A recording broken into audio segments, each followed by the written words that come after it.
تمہارے لیے دریا کی چیزوں کا شکار اور ان کا کھانا حلال کر دیا گیا ہے، یعنی تمہارے اور مسافروں کے فائدے کے لیے، اور جنگل کی چیزوں کا شکار جب تک تم احرام کی حالت میں ہو تم پر حرام ہے۔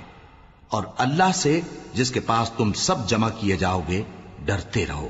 اللہ نے عزت کے گھر یعنی کعبے کو لوگوں کے لیے موجب قیام بنایا ہے، اور عزت کے مہینے کو اور قربانی کے جانور کو اور ان جانوروں کو جن کے گلے میں پٹے بندھے ہوں، یہ اس لیے کہ تم جان لو کہ جو کچھ آسمانوں میں اور جو کچھ زمین میں ہے اللہ سب کو جانتا ہے، اور یہ کہ اللہ کو ہر چیز کا علم ہے۔ جان رکھو کہ اللہ سخت عذاب دینے والا ہے، اور یہ کہ اللہ بخشنے والا ہے، مہربان بھی ہے۔ پیغمبر کے ذمے تو صرف پیغام پہنچا دینا ہے، اور جو کچھ تم ظاہر کرتے ہو اور جو کچھ مخفی کرتے ہو اللہ کو سب معلوم ہے۔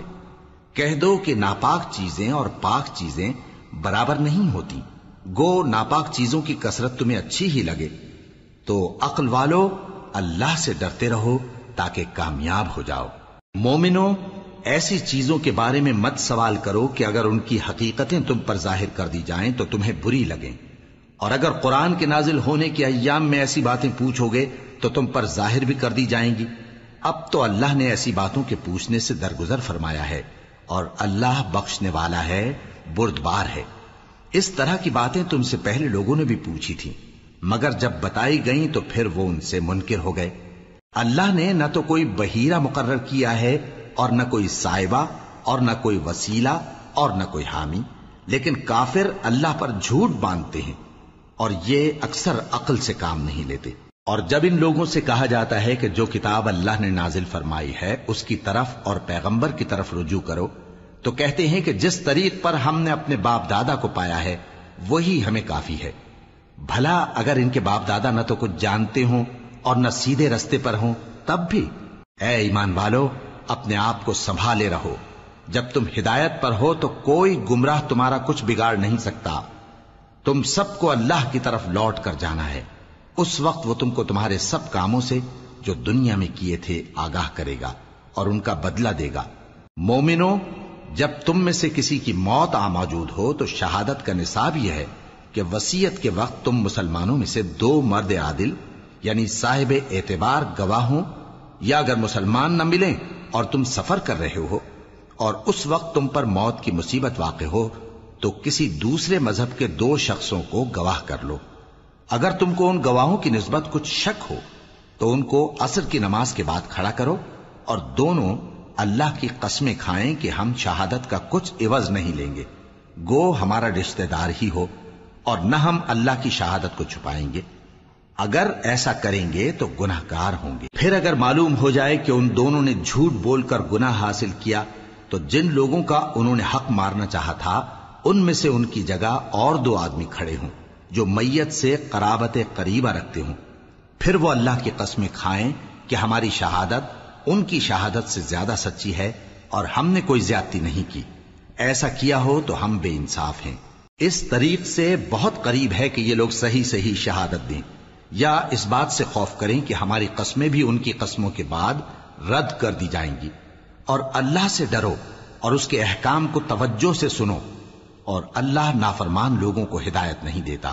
وہ دن یاد رکھنے کے لائق ہے جس دن اللہ پیغمبروں کو جمع کرے گا، پھر ان سے پوچھے گا کہ تمہیں کیا جواب ملا تھا۔ وہ عرض کریں گے کہ ہمیں کچھ معلوم نہیں، تو ہی غیب کی باتوں سے واقف ہے۔ جب اللہ عیسیٰ سے فرمائے گا کہ اے عیسیٰ ابن مریم، میرے ان احسانوں کو یاد کرو جو میں نے تم پر اور تمہاری والدہ پر کیے، جب میں نے روح القدس یعنی جبرائیل سے تمہاری مدد کی، تم گود میں اور جوان ہو کر بھی ایک ہی نسق پر لوگوں سے گفتگو کرتے تھے، اور جب میں نے تم کو کتاب اور دانائی اور تورات اور انجیل سکھائی، اور جب تم میرے حکم سے مٹی کے پرندے کی شکل بناتے پھر اس میں پھونک مار دیتے تھے تو وہ میرے حکم سے سچ مچ کا پرندہ بن جاتا تھا، اور پیدائشی اندھے کو اور برس کی بیماری والے کو میرے حکم سے اچھا کر دیتے تھے، اور مردوں کو زندہ کر کے قبر سے نکال کھڑا کرتے تھے۔ اور جب میں نے بنی اسرائیل کے ہاتھوں کو تم سے روک دیا جب تم ان کے پاس کھلے ہوئے نشان لے کر آئے تو جو ان میں سے کافر تھے کہنے لگے کہ یہ تو کھلا جادو ہے۔ اور جب میں نے حواریوں کی طرف حکم بھیجا کہ مجھ پر اور میرے پیغمبر پر ایمان لاؤ، وہ کہنے لگے کہ پروردگار ہم ایمان لائے تو شاہد رہی ہو کہ ہم فرما بردار ہیں۔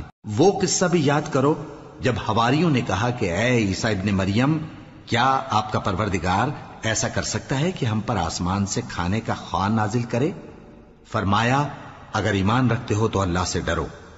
وہ بولے کہ ہماری یہ خواہش ہے کہ ہم اس میں سے کھائیں اور ہمارے دل تسلی پائیں اور ہم جان لیں کہ آپ نے ہم سے سچ کہا ہے اور ہم اس خوان کے نزول پر گواہ رہیں۔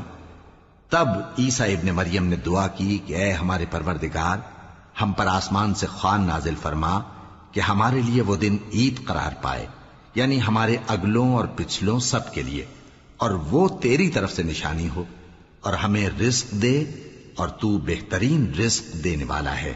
اللہ نے فرمایا میں تم پر ضرور خوان نازل فرماؤں گا، مگر جو اس کے بعد تم میں سے کفر کرے گا اسے ایسا عذاب دوں گا کہ اہل عالم میں کسی کو ایسا عذاب نہ دوں گا۔ اور اس وقت کو بھی یاد رکھو جب اللہ فرمائے گا کہ اے عیسیٰ ابن مریم، کیا تم نے لوگوں سے کہا تھا کہ اللہ کے سوا مجھے اور میری والدہ کو معبود مقرر کرو؟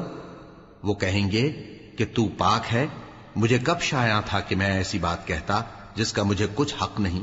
اگر میں نے ایسا کہا ہوگا تو تجھ کو معلوم ہوگا، کیونکہ جو بات میرے جی میں ہے تو اسے جانتا ہے، اور جو تیرے جی میں ہے اسے میں نہیں جانتا۔ بے شک تو علام الغیوب ہے۔ میں نے ان سے کچھ نہیں کہا بجز اس کے جس کا تو نے مجھے حکم دیا، وہ یہ کہ تم اللہ کی عبادت کرو جو میرا اور تمہارا سب کا پروردگار ہے، اور جب تک میں ان میں رہا ان کے حالات کی خبر رکھتا رہا۔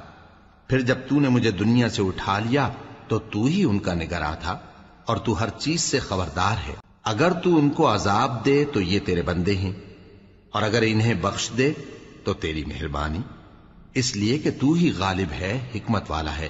اللہ فرمائے گا کہ آج وہ دن ہے کہ سچوں کو ان کی سچائی ہی فائدہ دے گی۔ ان کے لیے باغ ہیں جن کے نیچے نہریں بہ رہی ہیں، ہمیشہ ہمیشہ وہ ان میں بستے رہیں گے۔ اللہ ان سے خوش ہے اور وہ اللہ سے خوش ہیں، یہی بڑی کامیابی ہے۔ آسمان اور زمین اور جو کچھ ان دونوں میں ہے سب پر اللہ ہی کی بادشاہی ہے، اور وہ ہر چیز پر قادر ہے۔